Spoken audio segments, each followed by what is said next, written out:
এখন ঘড়িতে সময় সকাল 7:30। এদিকে রান্নাঘরে এসেই প্রথমেই মামামকে আজকে কি খাওয়াবো তারই প্রস্তুতি করছি। তো আজকে আমার মেয়েকে চিড়া দিয়ে একটা নতুন পদ রান্না করে খাওয়াবো। তো এদিকে চিড়া আমি ভালো করে ধুয়ে নিয়েছি, 3-4 বার করে ধুয়েছি। এখন এই যে পরিষ্কার জল দিয়ে ভিজিয়ে রাখছি 30 মিনিটের জন্য। মাম্মামকে আমি প্রত্যেকদিন সকালে এমন একটা খাবার খাওয়াতে চাই যাতে খাবারটা হবে আদর্শগতভাবে একদমই পুষ্টিকর। তো এদিকে আজকে আমি চিড়া দিয়ে মাম্মামকে রান্না করে খাওয়াবো চিড়ার পায়েস। চিড়াগুলো ভিজে টইটুম্বুল হয়ে গেছে আর জল ঝরিয়ে রেখে দিয়েছি। এদিকে ফ্রাই প্যানে কাউ মিল্ক কিন্তু ভালো করে জাল দিয়ে নিয়েছি। এখন আমি চিড়াগুলো এই কাউ মিল্কের মধ্যে দিয়ে দিচ্ছি। চিড়াটা যেন ভালোভাবে একটু গলে যায়, তারপর কিন্তু দিলে খুব ভালো হয়। এখন আমি একটু হালকা আছে ভালোভাবে নেড়ে চেড়ে নেব। তো বেশি জাল দিলে কি হবে, লেগে যাওয়ার সম্ভাবনা থাকে। এদিকে আমি দিয়ে দিলাম তাল মিশ্রি। আমার মামামের খাবারে আমি কিন্তু চিনি দিই না, আমি কিন্তু তাল মিশ্রি দিয়ে থাকি। অবশ্য 1 বছরের বেশি বয়স্ক বাচ্চাদের কিন্তু চিনিটা দেওয়াই যেতে পারে, কিন্তু আমি এখনও দিই না। তো এদিকে আমি বাদামের গুঁড়ো দিয়ে দিলাম, এটা দিলে কিন্তু অনেকটা টেস্টি হয়। তো এদিকে এই বাদামের গুঁড়োর মধ্যে রয়েছে আলমন্ড, সেই সঙ্গে রয়েছে কাজু বাদাম। তো এদিকে দেখো এখন আমি হালকাভাবে নেড়ে চেড়ে নেব, কেননা বেশি জাল দিতে গেলে কি হবে, নিচে লেগে যেতে পারে। ওই জন্য কিন্তু একটু ঘন ঘন নাড়তে হবে। আর একটা এলাচ আমি ফাটিয়ে দিয়ে দিয়েছি, এতে কিন্তু গন্ধটা অনেকটা বেশি ভালো হবে। তো এই যে দেখো এখন আমি নামিয়ে নিচ্ছি। এত সুন্দর একটা গন্ধ বেরোচ্ছিল, সত্যি কথা বলতে মানে খুবই সুন্দর লাগছিল। মনে হচ্ছিল যে চালের যে পায়েসটা রান্না করা হয় তেমনই। তো এখন আমি এলাচটা বাইরে ফেলে দেব, কেননা এটা আবার মামামের মুখে পড়লে অসুবিধা হবে। তো এখন আমি ঢেকে রেখে দেব। তো যেমন দেখতে পাচ্ছ ঠান্ডা হলে কিন্তু একটু গাঢ় হয়ে যাবে।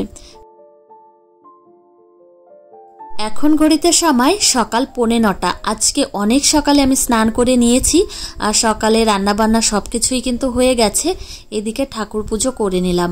আমার জানো তো ঠাকুর পুজো না করে সকালে খেতেই ইচ্ছা করে না।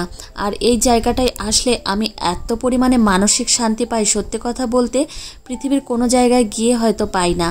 তো এদিকে এখন আমার মাম্মাম ঘুম থেকে উঠে গেছে। আর জানো এখন এত পরিমাণে গরম পড়ে, ওই জন্য মাম্মামকে রাতে খালি গায়ে করে ঘুম পাড়াই। তো মাম্মামকে এই যে জামা পরিয়ে দিয়েছি, সেই সঙ্গে ওকে ফ্রেশ করালাম। আর এখন মাম্মামকে জল খেতে দিয়েছি। প্রত্যেক দিন কিন্তু এই রুটিনটা আমি একদম নিয়ম মেনে করেই থাকি। আর এখন জানো তো এমন অভ্যাস হয়েছে মাম্মামের, আমি যদি জল দিতে ভুলেও যাই মাম্মাম কিন্তু জল চেয়ে নেয় আমার কাছে না হলেও ওর ঠাম্মি, ওর দাদা ভাই, ওর বাপির কাছে চেয়ে নেয় কিন্তু। তো এদিকে এখন আমি মাম্মামের খাবারটা নিতে এসেছি। তো মাম্মামের খাবারটা তো আগে থেকেই তৈরি করা রয়েছে। এই যে দেখো চিড়ের পায়েসটা এত সুন্দর হয়েছে, সত্যি কথা বলতে আমার জন্য আলাদাভাবে একটু তুলে রেখেছি। এখন কিন্তু সকাল 9:15 বাজে। এখন মাম্মামকে আমি সকালের খাবারটা খাওয়াচ্ছি আর মাম্মাম এত সুন্দরভাবে খেয়ে নিচ্ছে। আর বিশেষ করে আমার মেয়ে কিন্তু খাওয়া নিয়ে তেমন একটা দুষ্টুমি করে না, ওকে খাওয়ালেই কিন্তু খেয়ে নেয়।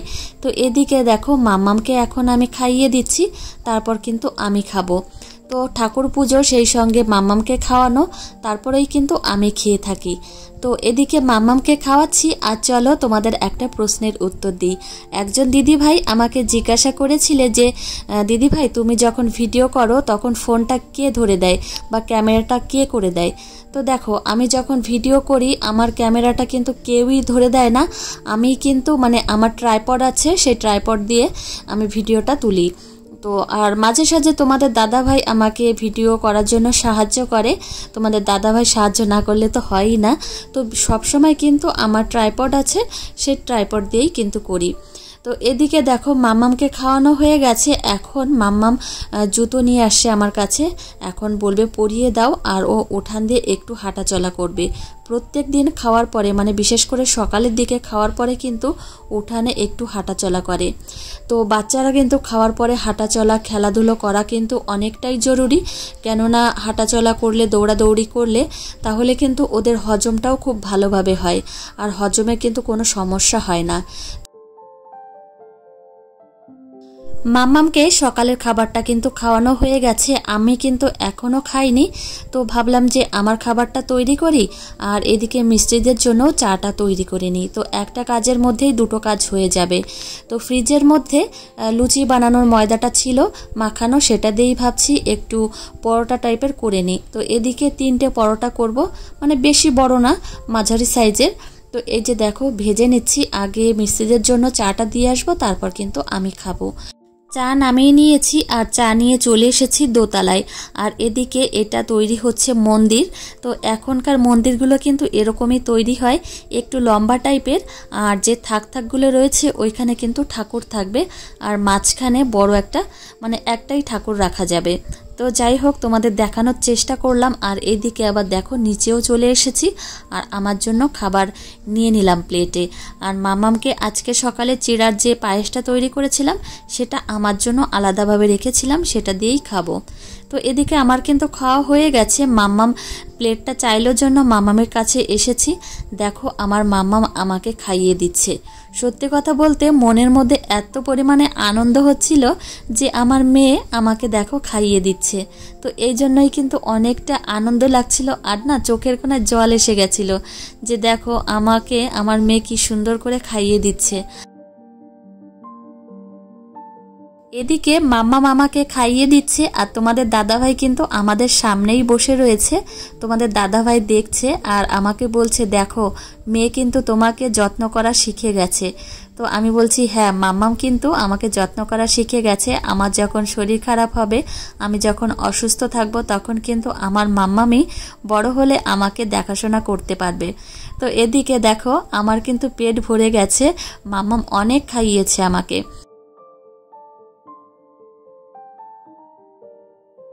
আজকে আমার সকালের খাবারটা খেতে খেতে 10:30 বেজে গেছে। এখন আবার মামামকে 11:30 বা 11টার দিকে যে খাবারটা খাওয়াই সেই খাবারটা আবার রেডি করতে হবে।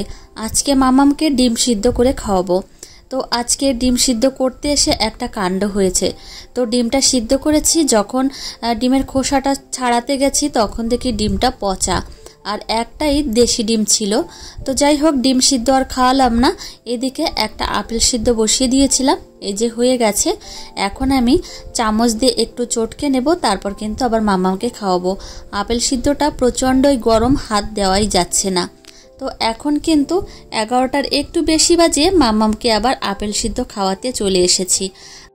মামামকে যে কোনো খাবার প্রথমে খাওয়াতে গেলে 1-2 বার একটু ওক টানে বা খাবারটা ফেলেও দিতে পারে, তারপর কিন্তু আস্তে আস্তে ও খেয়ে নেয়। প্রথম 1-2 বার খাবারটা নিতেই চায় না। তো মামাম কিন্তু এই চেয়ারটাতে বসে খাবার খেতে খুবই পছন্দ করে, আর ওকে কিন্তু এখন এই বারান্দাতে বসিয়েই কিন্তু খাবার খাওয়াই।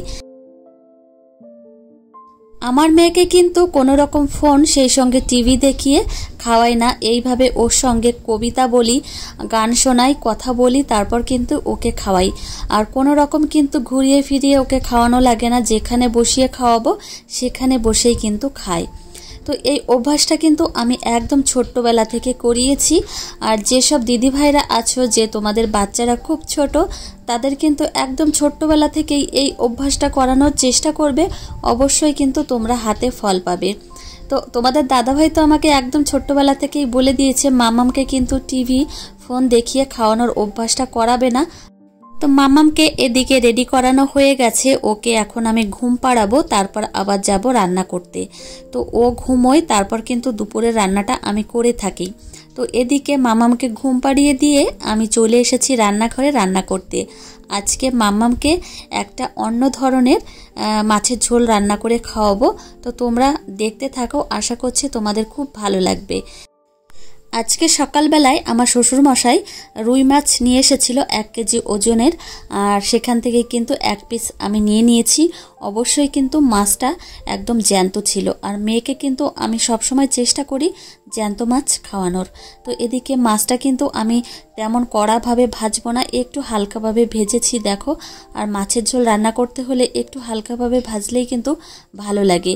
আর বেশি কড়া করে ভাজতে গেলে কি হয়, মাছের যে টেস্টটা সেটা মনে হয় পাই না আমি। তো এদিকে একটু আদা বাটা সামান্য আর একটু জিরে বাটা দিয়েছি, আর এখন টমেটো দিয়ে দিয়েছি। একটু ভাজা ভাজা হয়েছে, সেই সঙ্গে টমেটো গলে গেছে। এখন আমি পরিমাণ মতো জল দিয়ে দেব, তারপর কিন্তু ভালোভাবে জাল উঠবে, তারপর মাছের পিসটা দিয়ে দেব। তো এই রান্নাটা আজকে আমি মামাকে প্রথম করে খাওয়াচ্ছি। আর জানো তো কি প্রচণ্ড গরম, সত্যি কথা বলতে রান্না বান্না করতে আসলে প্রচণ্ডই গরম লাগে। আর এদিকে দেখো জাল হয়ে গেছে ভালো করে ঝোলটায়, এখন কিন্তু মাছের পিসটা দিয়ে দিলাম। এর আগে মামাকে আমি মাছের ঝোল খাইয়েছি, মানে জিরে আদা বাটা দিয়ে মাছের ঝোল, কিন্তু আজকে মামাকে আমি পোস্ত দিয়ে রুই মাছের ঝোল করে খাওয়াবো। তো এই রান্নাটা বলতে পারো মামাকে আমি প্রথমেই খাওয়াচ্ছি। আর সত্যি কথা বলতে এত সুন্দর টেস্ট হয়েছিল রান্নাটা, মানে মনে হচ্ছিল আমি নিজেই খেয়ে নিই। মামামের জন্য মাছের ঝোল রান্না করা হয়ে গেছে, এখন আমি এই বোলের মধ্যে রেখে দিচ্ছি। আর মামাম এখনও ঘুমিয়ে রয়েছে। আর ঝোলটা এত অপূর্ব হয়েছিল। আর দেখো ঝোলটা একটু গাঢ় লাগছে, কেননা পোস্ত বাটা দিয়েছি, সেই সঙ্গে টমেটো কুচি দিয়েছি, ওই জন্য কিন্তু একটু গাঢ় লাগছে। আর সামান্য একটু আদা বাটা, সেই সঙ্গে সামান্য একটু জিরে বাটা দিয়েছিলাম। তো এদিকে মামামকে এখন আমি দুপুরের খাবারটা খাওয়াবো। এই যে মাছের ঝোল নিয়ে নিয়েছি, সেই সঙ্গে মামামকে একটু মসুর ডাল খাওয়াবো। তো অর্ধেকটা ভাত আমি খাওয়াবো মাছের ঝোল দিয়ে, আর অর্ধেকটা ভাত খাওয়াবো ডাল দিয়ে। আর এক টুকরো এই যে লেবু নিয়ে নিলাম। দুপুরের পর থেকে অনেকটা বিরতির পরে এই যে আবার সন্ধ্যার সময় চলে এসেছি। মাম্মাম কিন্তু ওর দাদা ভাইয়ের সঙ্গে বিকালে অনেকক্ষণ ঘোরাঘুরি করেছে। এই যে ঘরে এসেছে, মাম্মামকে এখন আমি গা হাত পা মুছিয়ে দিচ্ছি। পা অবশ্য ধুয়ে নিয়ে এসেছিল ওর দাদা ভাই। আর এখন আমি মাম্মামকে জামাটা পরিয়ে দিচ্ছি। মামামকে আবার খাওয়াবো। আজকে সন্ধ্যার সময় মামামকে সেরেলাক খাওয়াবো। আর আজকে জানো তো বিকালবেলা আমি 1 ঘন্টা ঘুমিয়েছিলাম, ওই জন্য আমার শরীরটা অনেকটা পরিমাণে ফ্রেশ লাগছে। পর্যাপ্ত পরিমাণে ঘুম হলে জানো তো শরীরটা অনেকটা পরিমাণে ফুরফুরে থাকে, মেজাজটাও কিন্তু ভালো থাকে। কি করছো? তো দেখো মাম্মাম এই যে ওয়াইপসগুলো বের করে ফেলছে। দুষ্টু দুষ্টু, দাও আমাকে, দাও দাও দাও মা। দুষ্টু পাখি মাম্মাম, টাটা দাও, টাটা বাই বাই দাও, বাই বাই। টাটা বলো, মুখে বলো টাটা, একটা ফ্ল্যাং কিস দাও। ওরে বাবা কত পারে আমার মাম্মাম। চলো খেতে হবে মা, খাবে? খাবো তাই? আচ্ছা আচ্ছা ঠিক আছে। হ্যালো বন্ধুরা, এখন ঘড়িতে সময় সন্ধ্যা 7টা। আর মামামকে সন্ধ্যার খাবারটা খাইয়ে দিয়েছি, আজকে সেরেলাক খাইয়েছি ওকে। আর মামাম এখন আমার পাশে বসে রয়েছে দেখো। তো এখন মামাম পড়াশোনা করছে। তো এই যে মামামের বই দেখো, বইগুলো একটাও ঠিক নেই, সব পেজগুলো ছিঁড়ে ফেলেছে।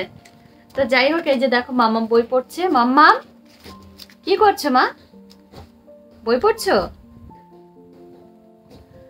তো মামাম বই পড়ছে। চলো আমার প্রিয় বন্ধুরা, আজকের ব্লগটি এখানেই শেষ করছি। তোমাদের কেমন লেগেছে অবশ্যই জানিও, ভালো লাগলে একটা লাইক কমেন্ট করতে ভুলো না। আর তোমাদের সঙ্গে দেখা হবে কিন্তু পরের ব্লগে। টাটা, টাটা দাও মা, ফ্ল্যাং কিস না, টাটা। আচ্ছা।